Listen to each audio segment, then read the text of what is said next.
Politics లో ప్రధాని మోదీ మరో రికార్డు క్రియేట్ చేశారు. దేశంలోనే సుదీర్ఘకాలం ప్రభుత్వాధిపతిగా పనిచేసి సరికొత్త రికార్డ్ మైల్ స్టోన్ ను అందుకున్నారు. తన రాజకీయ జీవితంలో గుజరాత్ సీఎంతో సహా ఎలాంటి విరామం లేకుండా 8,931 రోజుల పాటు ప్రభుత్వాధినేతగా మోదీ కొనసాగుతున్నారు.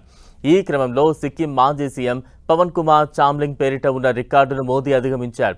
ప్రజా జీవితంలో నాయకత్వ బాధ్యతలు చేపట్టిన మోదీ 25వ వసంతంలోకి అడుగుపెట్టారు. 2001లో గుజరాత్ ముఖ్యమంత్రిగా బాధ్యతలు చేపట్టిన మోదీ 2014లో ప్రధానమంత్రి అయ్యే వరకు ఆ పదవిలో ఉన్నారు. అప్పటి నుంచి నేటి వరకు ప్రధానిగా కొనసాగుతున్నారు.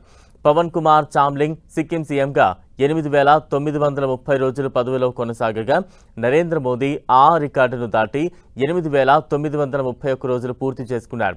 గుజరాత్ ముఖ్యమంత్రిగా భారత ప్రధానిగా ఆయన పనిచేసిన కాలాన్ని కలిపి ఈ ఘనత సాధించారు. ఈ అరుదైన మైలురాయి ఆయన సుదీర్ఘ రాజకీయ ప్రస్థానానికి నిరంతర ప్రజాసేవకు నిదర్శనంగా నిలుస్తోందని రాజకీయ విశ్లేషకులు అభిప్రాయపడుతున్నారు. గుజరాత్కు అత్యధిక కాలం ముఖ్యమంత్రిగా పనిచేసిన వ్యక్తిగా మోదీ నిలిచారు. అంతేకాకుండా ముఖ్యమంత్రిగా ఎక్కువ అనుభవం ఉన్న ప్రధాని కూడా ఆయనే కావడం విశేషం. గతేడాది జూలైలో మోదీ మాజీ ప్రధాని ఇందిరాగాంధీ రికార్డును అధిగమించి వరుసగా దేశంలో అత్యధిక కాలం పనిచేసిన రెండో ప్రధానిగా నిలిచారు. నరేంద్ర మోదీ 2001 అక్టోబర్ 7న గుజరాత్ ముఖ్యమంత్రిగా తొలిసారి బాధ్యతలు చేపట్టారు.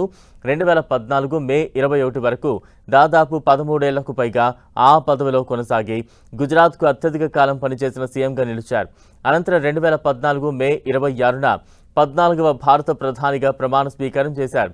స్వాతంత్ర్యం తర్వాత జన్మించి ప్రధాని అయిన తొలి వ్యక్తిగా వరుసగా 2014, 2019, 2024 లోక్సభ ఎన్నికల్లో గెలిచిన నేతగా ఆయనకు పలు రికార్డులు ఉన్నాయి.